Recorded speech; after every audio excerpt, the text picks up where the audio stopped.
Ladies and gentlemen, today I want to speak to you about a principle that separates the ordinary from the extraordinary, the weak from the powerful, and the dreamer from the achiever. That principle is this: no excuses, only results. The world does not reward intentions, it does not pay for wishes, it does not recognize what you meant to do. Life responds only to what you actually do. Every excuse you make is a confession of defeat before the battle even begins. Every result you produce is proof that your mind has chosen victory. A definite purpose is the death of excuses because a clear aim gives the mind something firm to hold on to. When a person knows exactly what they want and why they want it, confusion disappears and direction takes its place. Excuses thrive only in the absence of purpose. A drifting mind looks for comfort, but a focused mind looks for progress. When the goal is vague, effort becomes weak, and when effort is weak, reasons to quit appear easily. But when the purpose is definite, the mind begins to organize every thought, every action, and every decision around that single objective. Energy that was once wasted on doubt is now invested in movement. Time that was once lost to hesitation is now used for construction. A person with a clear purpose does not ask whether conditions are perfect. They ask how to make conditions work in their favor. They no longer say, "I cannot," because the goal demands a method. They no longer say, "It is too hard," because difficulty becomes a signal to grow stronger. The mind stops searching for escape routes and starts searching for solutions. Purpose gives meaning to struggle and direction to sacrifice. Without it, pain feels pointless and effort feels heavy. With it, pain becomes training and effort becomes progress. Excuses are born from fear, but fear loses its authority when desire becomes greater than discomfort. A definite purpose creates a burning reason to move forward even when the body wants to rest and the emotions want to retreat. It transforms resistance into instruction and delay into preparation. Each setback is measured not by how much it hurts, but by how much it teaches. The individual no longer interprets obstacles as signs to stop, but as messages to adjust and continue. This mental shift is the moment excuses begin to die. Clarity of purpose also sharpens discipline. When the destination is known, distractions lose their charm. The mind becomes selective about where it places its attention. It refuses to invest energy in complaints because complaints do not serve the aim. It refuses to indulge in self-pity because self-pity produces nothing of value. Instead, it cultivates habits that support the objective and abandons habits that weaken it. Purpose becomes the filter through which every choice is evaluated. A person with a definite purpose does not depend on motivation, because motivation rises and falls with emotion. They depend on commitment which remains firm even when emotion changes. This commitment builds consistency, and consistency builds momentum. Momentum makes progress visible, and visible progress strengthens belief. Belief then feeds action, and action feeds results. In this cycle, excuses find no space to survive. When purpose is strong, the mind accepts responsibility naturally. It understands that blaming circumstances does not move it closer to the goal. It recognizes that every delay has a cost and every action has a reward. The individual begins to measure their life not by what happens to them, but by what they do in response. They learn that control over their direction is more powerful than control over their environment. A definite purpose turns effort into intention and intention into execution. It creates a mental atmosphere where excuses sound like lies and action sounds like truth.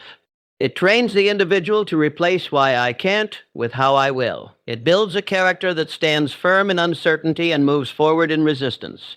In such a state, excuses are not argued with. They are ignored. The goal becomes the authority and the will becomes the engine. Responsibility is the foundation of power because it returns control to the individual. The moment a person accepts full ownership of their life, they stop waiting for rescue and start creating change.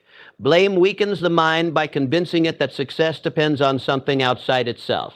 Responsibility strengthens the mind by proving that progress begins with personal choice. When a person says, "This is my fault and my future," they remove the need for excuses and replace it with the need for action. Power does not come from authority over others, it comes from mastery over self. A person who accepts responsibility for their habits, their thoughts, and their decisions gains influence over their direction. They no longer describe themselves as victims of circumstances, but as managers of outcomes.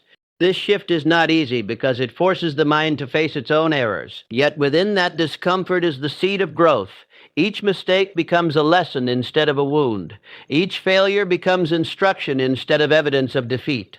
Responsibility sharpens awareness. When a person stops blaming the past, they begin studying their patterns. They notice how they use time, how they react to pressure, and how they respond to opportunity. This awareness becomes the doorway to improvement. It allows them to correct weak habits and strengthen productive ones. Power grows where awareness is practiced daily. The mind becomes disciplined, not because it is forced, but because it understands that discipline is the price of control. Those who avoid responsibility also avoid progress. They protect their pride by surrendering their potential. They explain why life is unfair, why chances are limited, and why success belongs to others. In doing so, they trade their power for comfort. Responsibility demands effort, and effort exposes weakness. But weakness is only dangerous when it is denied. When it is accepted, it becomes the blueprint for strength. A responsible mind does not wait for confidence before acting. It acts and builds confidence through movement. It does not wait for certainty before trying. It tries and gains certainty through experience. It does not wait for permission to improve. It improves and earns permission through results. In this state, the individual becomes proactive rather than reactive. They decide what they will do before circumstances decide for them. Responsibility also transforms how a person views time. They no longer say they have no time, they say they have chosen differently. They no longer say they missed a chance. They say they did not prepare. This honesty removes self-deception and replaces it with strategy. Strategy leads to planning, and planning leads to progress. Progress strengthens belief, and belief strengthens action. In this way, responsibility builds a chain of power that connects intention to outcome. When a person accepts responsibility, they stop arguing with reality. They work with it. They understand that results are neutral and that excuses are emotional. Reality responds to action, not explanation. This understanding creates maturity of thought and stability of purpose. The individual learns to invest energy in effort rather than defense, in improvement rather than complaint. Responsibility builds inner authority. It trains the mind to say, I will, instia. D of I wish. It creates a habit of follow-through and a standard of self-respect. The person becomes dependable to themselves before seeking trust from others. Their word gains weight because their actions confirm it. This consistency turns small efforts into lasting character and simple decisions into visible progress. Persistence is the force that turns resistance into advantage and difficulty into instruction. Obstacles are not placed in the path to destroy ambition, but to measure its strength. When a person encounters opposition, they stand at a crossroads between excuse and effort. One choice weakens character, the other builds it. The difference between temporary failure and permanent defeat is the decision to continue. Those who persist understand that delay is not denial and that struggle is not a signal to retreat, but an invitation to develop greater skill and endurance. Every obstacle carries within it a lesson that cannot be learned in comfort. It reveals what must be improved, what must be adjusted, and what must be strengthened. The mind that persists does not waste energy asking why difficulty exists. It uses energy discovering how to move through it. Each attempt sharpens understanding and increases capacity. The problem that once appeared immovable becomes manageable through repeated effort. What was once feared becomes familiar, and what is familiar becomes controllable. Persistence trains the mind to interpret hardship correctly. Instead of viewing it as proof of inability, it becomes proof of engagement. Only those who move forward meet resistance. Stillness meets nothing. The person who persists accepts that effort attracts challenge, and the challenge produces growth. In this way, opposition becomes a partner rather than an enemy. It pushes the individual to think more clearly, act more deliberately, and prepare more thoroughly. Many abandon their goals not because they are impossible, but because they are inconvenient. They confuse discomfort with danger and delay with defeat. Persistence corrects this error by building emotional stability. It teaches the mind to remain steady when results are slow and to remain disciplined when enthusiasm fades.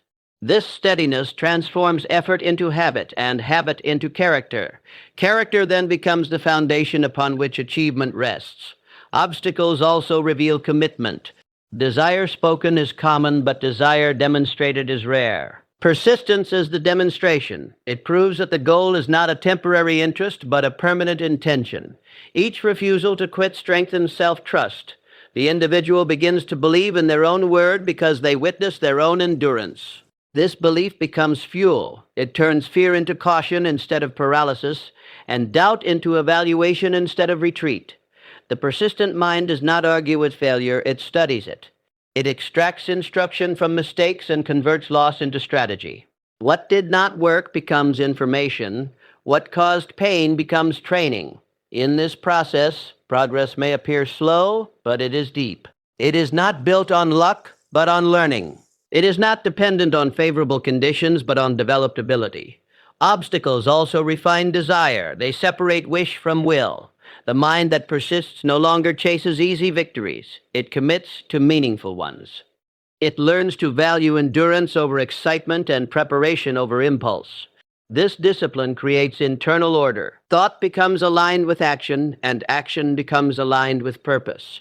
When this alignment is achieved, external difficulty loses much of its power. Persistence does not eliminate hardship, it changes its meaning. Hardship becomes a tool instead of a threat. Resistance becomes a signal of progress rather than a reason to stop. Each challenge, overcome expa, nans the individual's range of confidence and their capacity for future effort. What once required courage becomes routine, and what once required effort becomes habit.